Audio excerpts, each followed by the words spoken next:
گونج گونج اٹھے ہیں نغمات رضا سے بوستا، کیوں نہ ہو کس پھول کی مدحت میں وامل قار ہے، کیوں نہ ہو کس پھول کی مدحت میں وامل قار ہے۔ الحمدللہ رب العالمین والصلاة والسلام علی سید المرسلین، اما بعد فاعوذ باللہ من الشیطان الرجیم، بسم اللہ الرحمن الرحیم۔ الصلاة والسلام علیک یا رسول اللہ وعلی آلک واصحابک یا حبیب اللہ، الصلاة والسلام علیک یا نبی اللہ وعلی آلک واصحابک یا نور اللہ۔ میٹھے میٹھے اسلامی بھائیوں اور مدنی چینل کے ناظرین، سلسلہ ہے نغمات رضا، اور آج نغمات رضا میں کون سا کلام لے کر حاضر ہوئے ہیں؟ کچھ مشکل ہے مگر بڑا پیارا ہے۔ کلام ہے محمد مظہر کامل ہے، حق کی شان عزت کا، نظر آتا ہے اس کثرت میں کچھ انداز وحدت کا۔ پہلے کچھ مشکل الفاظ کے معنی سمجھتے ہیں۔ مظہر کہتے ہیں ظاہر کرنے والا، اور حق سے مراد یہاں اللہ تبارک و تعالیٰ کی ذات کی طرف اشارہ ہے۔ عزت سے مراد ہے مرتبہ و مقام، کثرت سے مراد ہجوم، وحدت سے مراد اکیلا ہونا۔ اس شعر کا مطلب کچھ اس طرح بنتا ہے کہ پیارے آقا علیہ الصلوۃ والسلام رب العزت کی عظمت و شان کے مظہر کامل و اکمل ہیں، گویا وحدت کے جلوے بھی کثرت سے نظر آ رہے ہیں۔ اس بات کو سمجھنے کے لیے کچھ قرآنی آیات کا سہارا لیتے ہیں۔ آئیے قرآن پاک کی کچھ آیات کی تلاوت اور ترجمہ۔ سبحان اللہ، رب عز و جل نے اپنے نبی کی شان قرآن میں کس طرح بیان کی ہے اور وحدت کی کثرت کے جلوے کیسے نظر آتے ہیں، آئیے دیکھتے ہیں۔ وما رميت إذ رميت ولكن الله رمى، تو تم نے انہیں قتل نہ کیا بلکہ اللہ نے انہیں قتل کیا۔ من يطع الرسول فقد أطاع الله، جس نے رسول کا حکم مانا بے شک اس نے اللہ کا حکم مانا۔ والله ورسوله أحق أن يرضوه إن كانوا مؤمنين، اور اللہ اور رسول کا حق زائد تھا کہ اسے راضی کرتے اگر ایمان رکھتے تھے۔ يا أيها الذين آمنوا استجيبوا لله وللرسول إذا دعاكم لما يحييكم، اے ایمان والو، اللہ اور رسول کے بلانے پر حاضر ہو جب رسول تمہیں اس چیز کے لیے بلائیں جو تمہیں زندگی بخشے گی۔ میٹھے میٹھے اسلامی بھائیوں، اب ذرا ایک اور بات سمجھنے والی ہے کہ یہ وحدت کا جلوہ یعنی یک ہونا، یعنی منفرد ہونا، یہ تو اللہ تعالیٰ نے تمام ہی اشیاء میں رکھا ہے۔ دیکھیں نا، کروڑوں اربوں انسان اس دنیا میں آئے اور آئے ہیں، ہر کسی کا چہرہ دوسرے سے مختلف ہے۔ آج لوگوں کے فنگر پرنٹس، ہاتھوں کی لکیریں ایک دوسرے سے نہیں ملتی، آنکھوں کی پتلی سب کی الگ ہے، گویا ہر شخص یا ہر شے اپنے اندر ایک اکیلا پن رکھتی ہے کہ اس جیسی دوسری چیز رب نے نہیں بنائی ہے، اور رب نے اپنے حبیب کو تو ایسا بنایا ہے کہ ان جیسا پھر کسی اور کو نہیں بنایا۔ میرے میٹھے اور پیارے اسلامی بھائیوں، اعلیٰ حضرت یہ اپنے کلام میں لکھتے ہیں نا، کیا کمال کی بات لکھتے ہیں۔ یہی بولے سدرا والے چمنے جہاں کے تھالے، سبھی میں نے چھان ڈالے، تیرے پائے کا نہ پایا، تجھے یک نے یک بنایا۔ سبحان اللہ، سبحان اللہ۔ اب ایک اور شاعر لکھتے ہیں نا کہ تاریخ اگر ڈھونڈے گی ثانی محمد، ثانی تو بڑی چیز ہے، سایہ نہ ملے گا۔ تو میرے آقا کو رب نے بہت ہی انوکھا، بڑا ہی نرالا اور بڑا ہی پیارا بنایا۔ تو میرے بیچ اسلامی بھائی شعر کو ذرا سمجھیے۔ محمد مظہر کامل ہے، حق کی شان عزت کا، نظر آتا ہے اس کثرت میں کچھ انداز وحدت کا۔ محمد مظہر کامل ہے، حق کی شان عزت کا، نظر آتا ہے اس کثرت میں کچھ انداز وحدت کا۔ محمد مظہر کامل ہے، حق کی شان عزت کا، نظر آتا ہے اس کثرت میں کچھ انداز وحدت کا۔ سبحان اللہ، سبحان اللہ. اب اگلا شعر ذرا سنیے، کیا خوبصورت التجا، کس دعوت کی تمنا ہے. اللہ غنی. اعلیٰ حضرت کا انداز دیکھیں، گدا بھی منتظر ہے خلد میں نیکوں کی دعوت کا، خدا دن خیر سے لائے سخی کے گھر ضیافت کا. سبحان اللہ. خلد کہتے ہیں جنت کو، منتظر سے مراد امیدوار، انتظار کر رہا ہوں. ضیافت کہتے ہیں مہمانی کی، دعوت کو ضیافت کہا جاتا ہے. اب کیا شاندار جو ہے وہ التجا ہے کہ جنت کا حصول چونکہ صرف اعمال صالحہ پر موقوف نہیں ہے بلکہ فضل الہی پر موقوف ہے، اس لیے یہ فقیر احمد رضا اس بات کا منتظر ہے کہ جنت میں اللہ تعالیٰ مجھے ان نیکوں کے ساتھ، مجھے بھی بخیر سلامتی ان کے ساتھ اپنی ضیافت کا حقدار بنا دے. سبحان اللہ.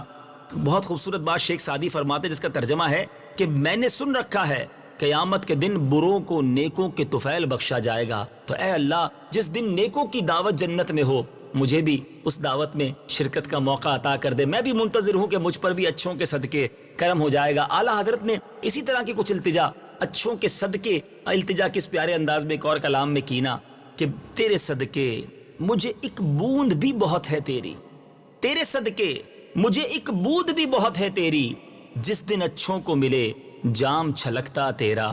یا اللہ جب نیکوں کو بخشا جائے اس گناہگار پر بھی نگاہ کرم ہو جائے. اور یہی التجا اعلیٰ حضرت نے یہاں کی ہے. کمال کا شعر ہے، ہو سکے تو جہاں بھی دنیا میں ہے نا اس شعر میں ذرا مل کر شامل ہو جائیں کہ گدا بھی منتظر ہے خلد میں نیکوں کی دعوت کا، خدا دن خیر سے لائے سخی کے گھر ضیافت کا. گدا بھی منتظر ہے خلد میں نیکوں کی دعوت کا، گدا بھی منتظر ہے خلد میں نیکوں کی دعوت کا، خدا دل خیر سے لائے لائے، خدا دل خیر سے لائے سخی کے گھر ضیافت کا. میٹھے میٹھے اسلامی بھائیوں، اگلا شعر سبحان اللہ کیا کمال کا شعر ہے. گناہ مغفور دل روشن خنک آنکھیں جگر ٹھنڈا، تعال اللہ ماہ طیبہ عالم تیری طلعت کا. سبحان اللہ. مشکل الفاظ کے پہلے کچھ معنی سمجھ لیتے. گناہ سے مراد یہ گناہ کا مخفف ہے، مغفور یعنی بخشا ہوا، خنک سے مراد یہ ٹھنڈک مراد ہے، سکون اور قرار. جگر سے مراد یہاں کلیجے کو جگر کہا جاتا ہے. تعال اللہ یعنی سبحان اللہ. ماہ طیبہ مدینے کا چاند، یہاں نبی پاک علیہ الصلوۃ والسلام کی طرف اشارہ. طلعت سے مراد دیدار، روشنی.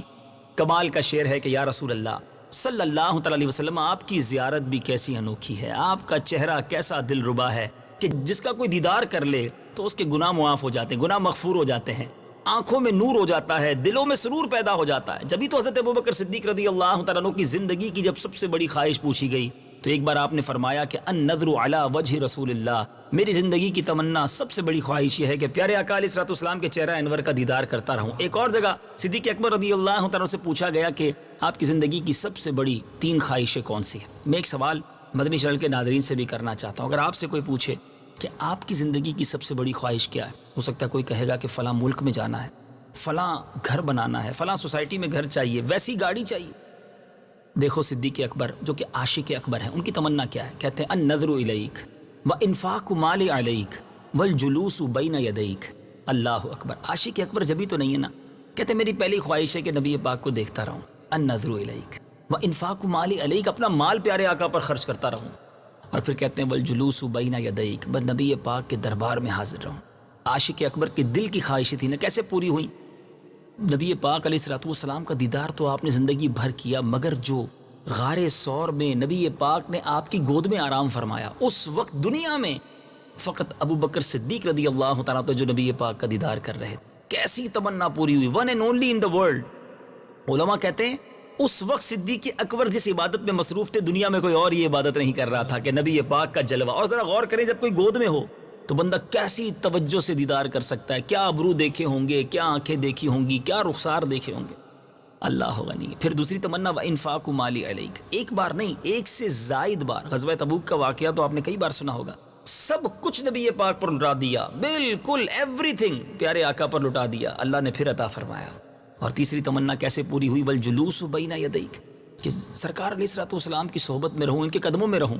زندگی میں تو رہے، غار میں تو رہے، آج مزار میں بھی ساتھ ہیں، آج سنہری جالیوں میں بھی نبی پاک علیہ الصلوۃ والسلام کے ساتھ جلوہ فرما ہے۔ کیا تمنائیں ہیں! یہ بات ہم سب کو اعلیٰ حضرت سکھا رہے ہیں کہ دیدار مصطفیٰ کی شان کیا ہے۔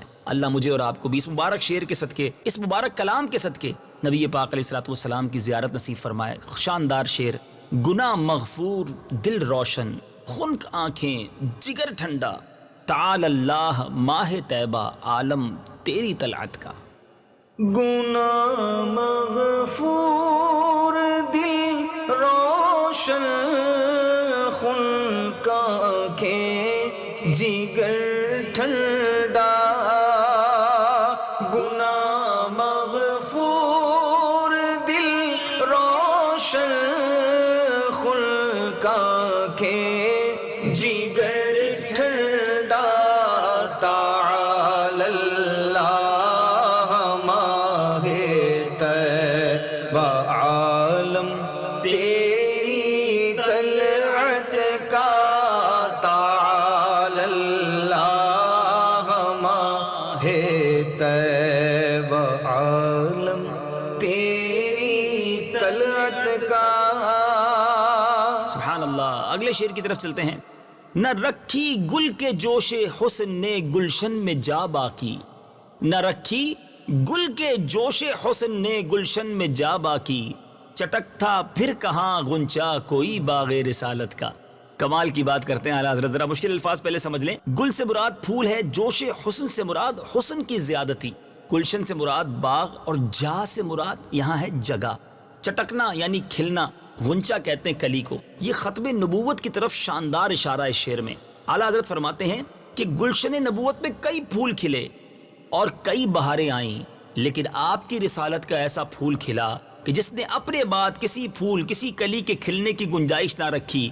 گویا آپ چمن رسالت کے آخری مہکتے ہوئے پھول ہیں۔ سبحان اللہ۔ خدا کی غیرت نے یہ گوارا ہی نہ فرمایا کہ اپنے محبوب کے بعد کسی نبی کو بنا کر بھیجے، چنانچہ نبوت کا دروازہ آپ کی ذات پر بند کر دیا گیا۔ اے میرے میٹھے اسلامی بھائیوں، قرآن پاک کی آیت میں بھی کس شاندار انداز میں نبی پاک کے خاتم النبیین ہونے کا اعلان ہے، آئیے سنتے ہیں۔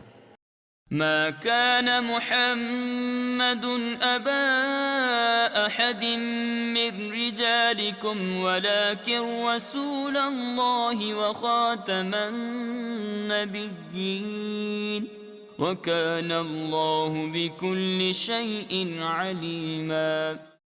محمد تمہارے مردوں میں کسی کے باپ نہیں، ہاں اللہ کے رسول ہیں، اور سب نبیوں میں پچھلے، اور اللہ سب کچھ جانتا ہے۔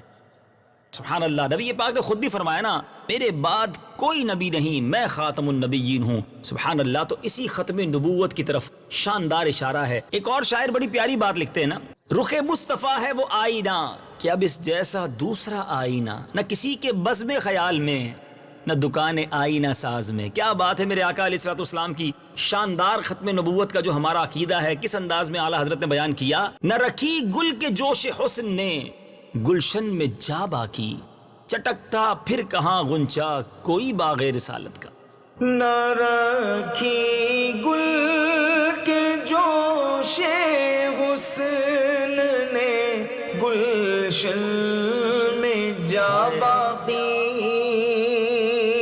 نہ رکھی گل کے جوش حسن نے گلشن میں جا باقی، چٹکتا پھر کہاں غنچہ کوئی باغ رسالت کا، چٹکتا پھر کہاں غنچہ کوئی باغ رسالت کا۔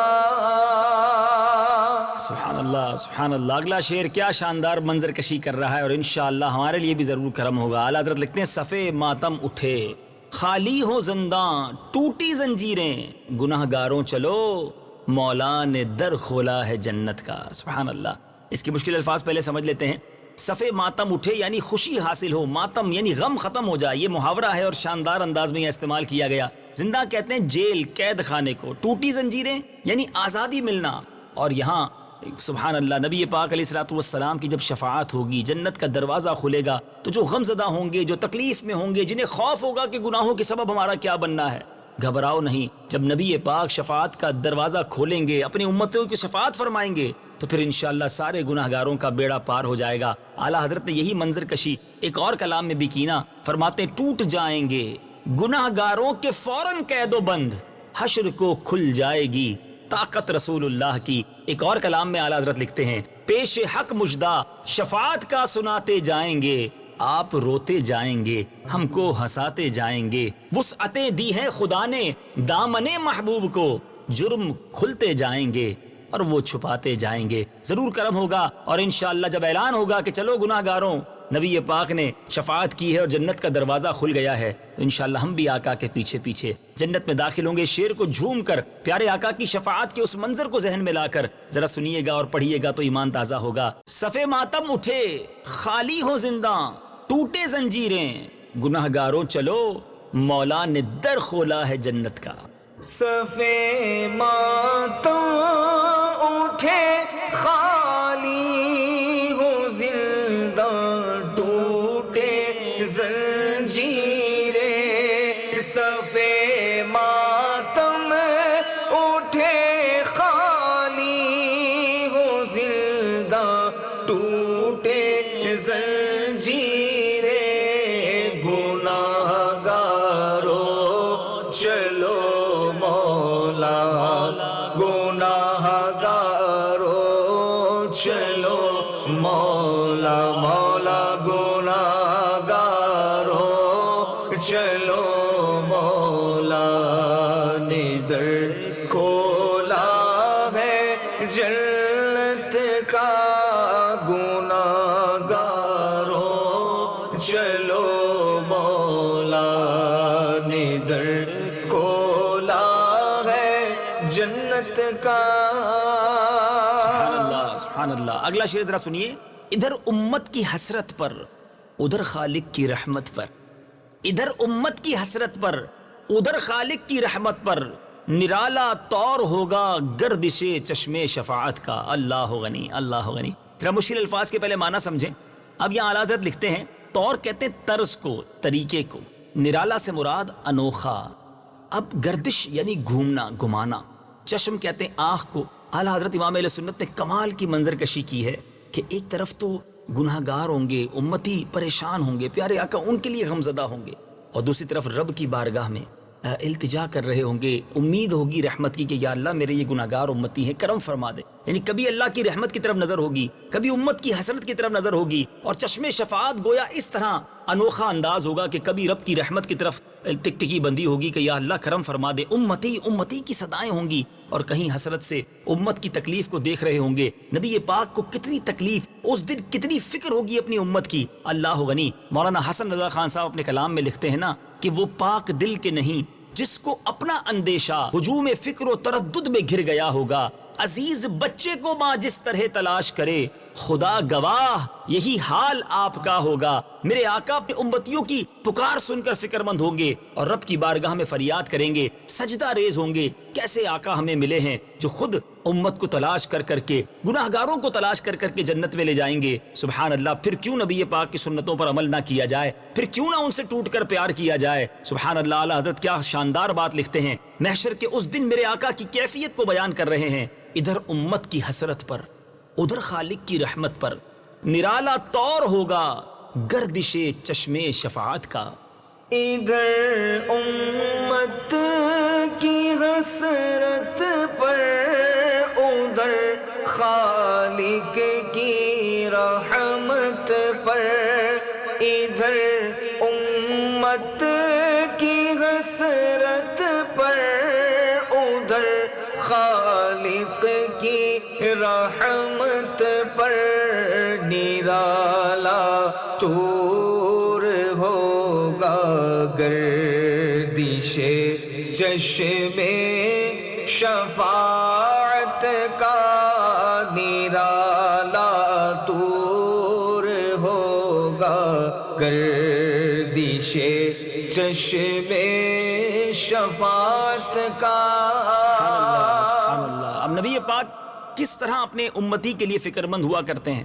اعلیٰ حضرت لکھتے ہیں خمِ زلف نبی ساجد ہے محراب دو ابرو میں کہ یا رب تو ہی والی ہے سیاہ کاران امت کا. کیا زبردست تخیل ہے. پہلے مشکل الفاظ کے معنی خمِ زلف یعنی زلف جو ہوتی ہے، زلف مبارک نبی پاک کی سنت ہے، اس کے جو پیچ ہیں یعنی زلف کے جو بال ہیں مبارک، اس کی جو یوں سمجھیے گولائی ہے، یہاں یہ مراد ہے. محراب کہتے ہیں امام کے کھڑے ہونے کی جگہ، ابرو کہتے ہیں بھووں کو. سبحان اللہ. سیاہ کاران امت کے گناہ گار. اعلیٰ حضرت کا تخیل دیکھیں.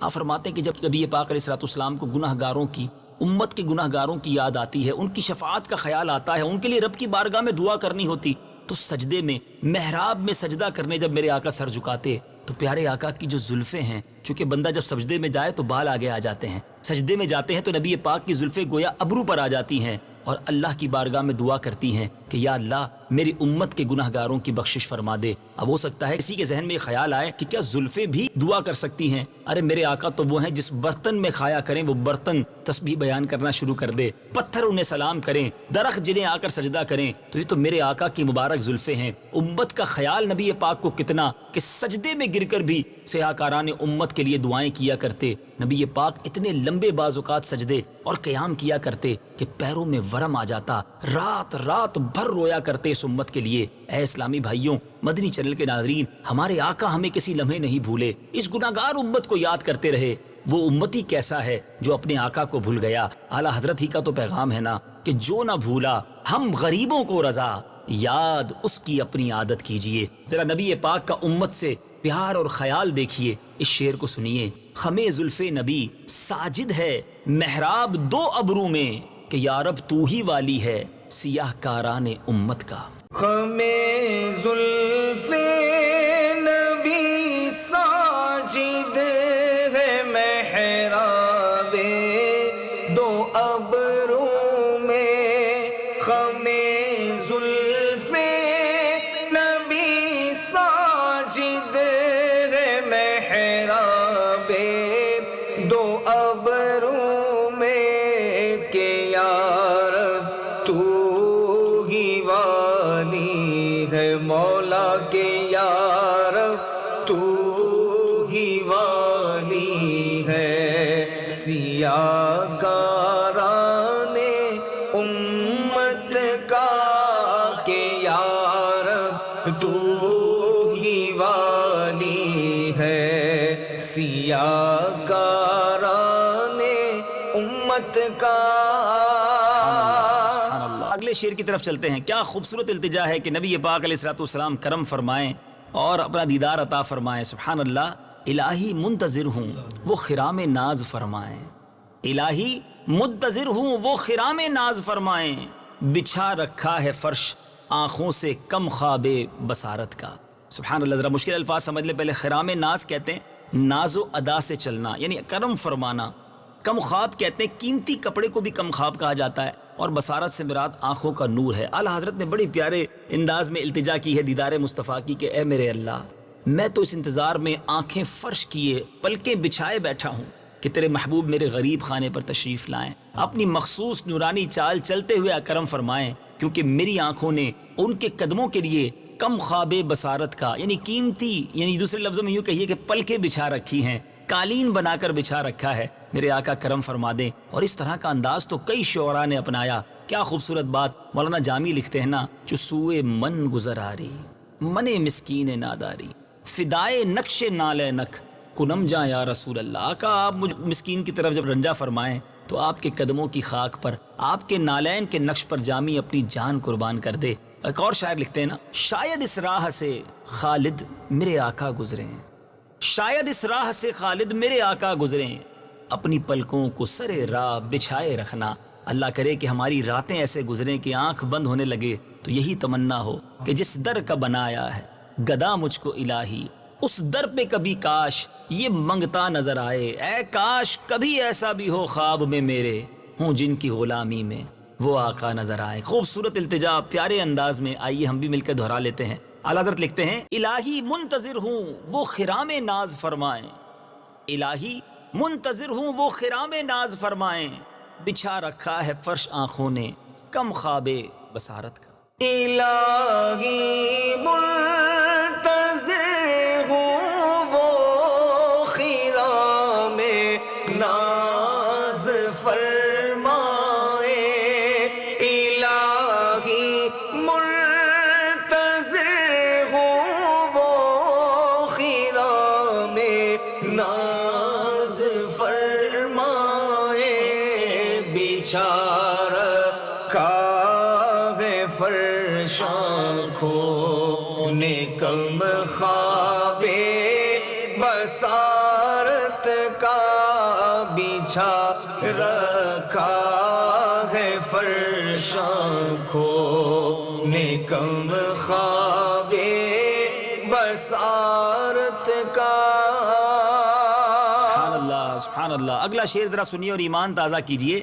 جنہیں مرکد میں تا حشر امتی کہہ کر پکارو گے، جنہیں مرکد میں تا حشر امتی کہہ کر پکارو گے، ہمیں بھی یاد کر لو ان میں صدقہ اپنی رحمت کا. اللہ غنی. نبی پاک کی ایک شاندار عادت کی طرف آج بھی وہ کرم جاری ہے، اس کی طرف اشارہ ہے. پہلے ذرا مشکل الفاظ کو سمجھ لیجئے کہ امتی سے مراد میری امت. نبی پاک میری امت کا جو نعرہ لگاتے ہیں امتی فرمایا. سبحان اللہ. صدقہ کہتے ہیں طفیل اور خیرات کو. یہ کس عادت کریمہ کی طرف اشارہ ہے کہ یا رسول اللہ صلی اللہ تعالی علیہ وسلم دنیا میں ہر وقت اور قبر میں تا حشر جن کو آپ امتی امتی کہتے رہے، اور قیامت کے دن اپنی پیاری امت کے لیے اللہ تعالیٰ سے فریاد کریں گے مجھے بھی اپنی رحمت سے اپنی اس پیاری امت میں شامل فرما لیں، یاد بھی فرما لیں. سبحان اللہ. نبی پاک کی شان یہ ہے دنیا میں تشریف لائے رب حبلی امتی کی صدا تھی، دنیا سے پردہ فرمایا. قبر انور میں جب نبی پاک کو اتارا گیا اس وقت بھی لبہائے مبارکہ پر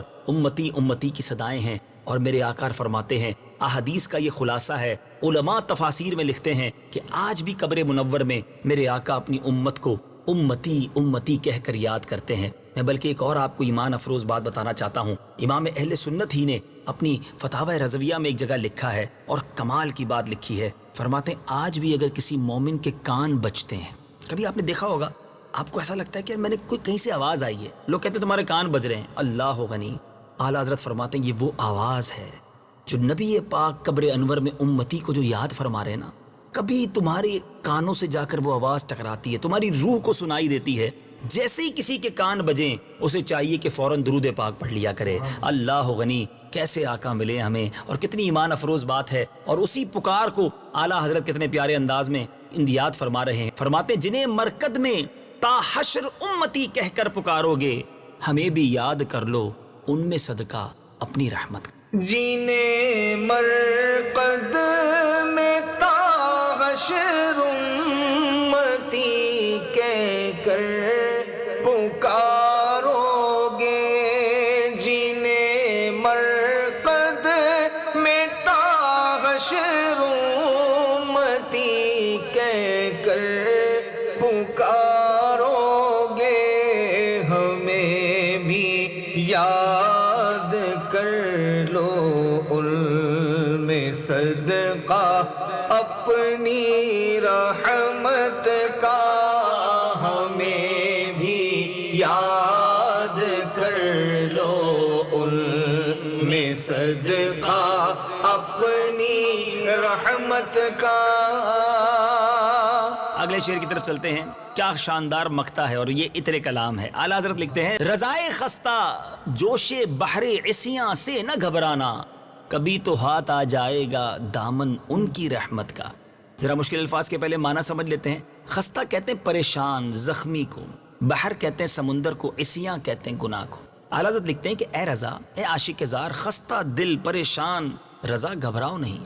یقیناً گناہ تمہارے زیادہ ہیں مگر گناہوں کی دریا کے موجوں سے گھبرانا نہیں، کیونکہ آج نہیں تو کل دامن محبوب تمہارے ہاتھ میں آ ہی جائے گا. اور گھبرائے ہو کیونکہ اللہ کی رحمت سے مایوس نہیں ہونا. لا تقنطوا من رحمت اللہ. اور پھر نبی پاک تو خود رحمت للعالمین ہے، تو میں کیسے گھبراؤں. ایک اور جگہ اعلیٰ حضرت خود ہی فرماتے نا کیوں رضا مشکل سے ڈریے، جب نبی مشکل کشا ہو، آقا ہے تو پھر گھبرانا کیسا.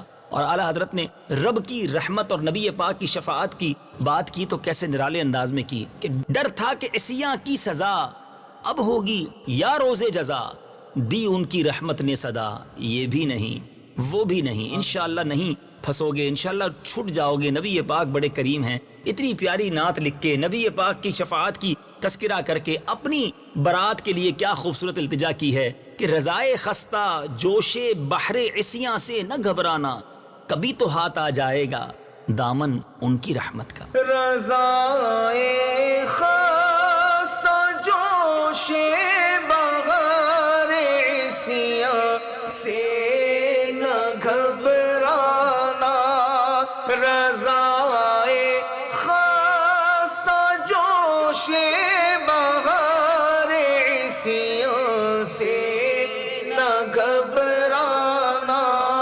کبھی تو ہاتھ آ جائے گا دامن ان کی رحمت کا، کبھی تو ہاتھ آ جائے گا دامن ان کی رحمت کا۔ سبحان اللہ سبحان اللہ، خوبصورت کلام۔ اللہ کریم اعلیٰ حضرت کی تربت پر کروڑوں انوار و تجلیات کی بارش برسائے، ہم سب کو اعلیٰ حضرت کے فیوز و برکات سے مالا مال فرمائے۔ کیا بات ہے اعلیٰ حضرت کی، 100 سال سے زیادہ عرصہ ہو گیا ہے، مگر آج بھی آپ کے اشعار، آپ کے الفاظ دلوں میں تاثیر کا تیر بن کر پیوست ہو جاتے ہیں۔ اللہ کریم ہمیں بھی عشق رضا کی کوئی جھلک عطا فرما دے، ہمیں بھی سچا عاشق رسول بنائے۔ مدنی چینل دیکھتے رہیے، اگلے سلسلے نغمات رضا میں ایک اور کلام لے کر حاضر ہوں گے۔ صلو علی الحبیب صلی اللہ تعالی علی محمد صلی اللہ علیہ وسلم۔ گونج گونج اٹھے ہیں نغمات رضا سے بوستا، کیوں نہ ہو کس پھول کی مدحت میں وامل قار ہے، کیوں نہ ہو کس پھول کی مدحت میں وامل قار